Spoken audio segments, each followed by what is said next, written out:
What's happening, folks? As Luca bids her retreat into the region below the turntables, maybe to return and attack me, we shall see. We're back for another version of Auld Lang Syne, and this one is from A Scottish Christmas. It feels very appropriate. The text was written by Robert Burns, a notable Scottish poet, and I remember when I went to Scotland, it was, I guess bicentennial? I'm not sure, but it was a notable anniversary for Robert Burns, and like the whole festival and even the military tattoo at the Edinburgh Castle, it was like all themed around Robert Burns. And I remember like one of the performances, it featured music that came from somewhere else, but then they set it to the text of a different Robert Burns poem. So yeah, ultimately he's a poet I know a bit about, not a whole lot. So either way, this is obviously a very classic piece, which is now associated with New Year's, and as I mentioned in my reaction to the Mannheim Steamroller version, as Luca debates knocking everything over, yeah, I think of it always in relation to It's a Wonderful Life. Obviously, it plays a notable role at the very end of that film. Either way, let's listen to A Scottish Christmas performance of it. Once again, shout out to Bonnie Rideout, Maggie Sansone, and Al Pettiway, as well as the other players. I am remembering that last time I realized, after not paying attention to the booklet for years, that they have a bit on each tune included.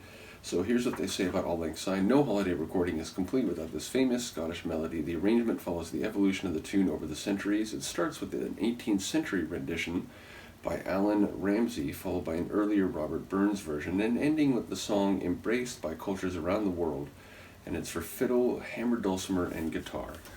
So here we go, as Luca continues to debate how reckless and mischievous to be. We'll see if giving her a prime seat to this piece calms her in any way. I doubt it. Here we go, A Scottish Christmas and their version of Auld Lang Syne.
That was fantastic. It's weird. I remembered it, but I didn't realize what was happening. And now with the realizing, inside the booklet, which is funny because growing up, I always looked inside the booklet. But I guess for holiday albums, I just didn't see it the same way. But knowing that they went through 3 different renditions there, you could hear it like each time they transitioned. The second version was closer to the now familiar version, which when that part began, it's the version that it's the version from It's a Wonderful Life, and so on. But yeah, that first arrangement, it now sounds very different, where hearing that without any context, I might wonder, what is that? I don't know if I'd recognize it as Auld Lang Syne, and it makes me wonder now whether the Mannheim Steamroller version I listened to, I think I still have that in here. Maybe, I do.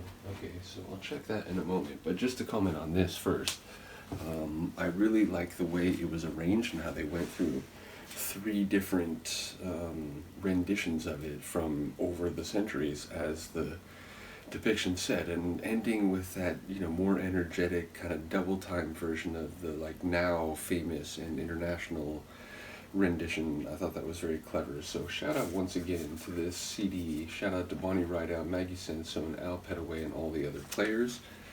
And just to follow up on the Mannheim Steamroller version, let's see what they have to say about that.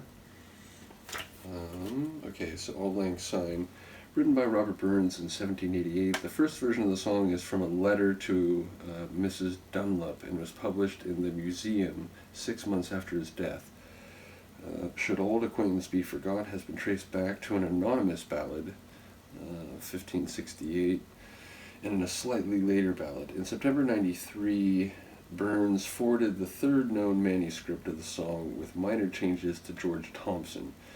In the accompanying letter, Burns wrote, "One song more and I have done. Auld Lang Syne, the air is mediocre, but the following song, that old song of the olden times, and which has never been in print nor even in manuscript, until I took it down from an old man singing, is enough to recommend any air.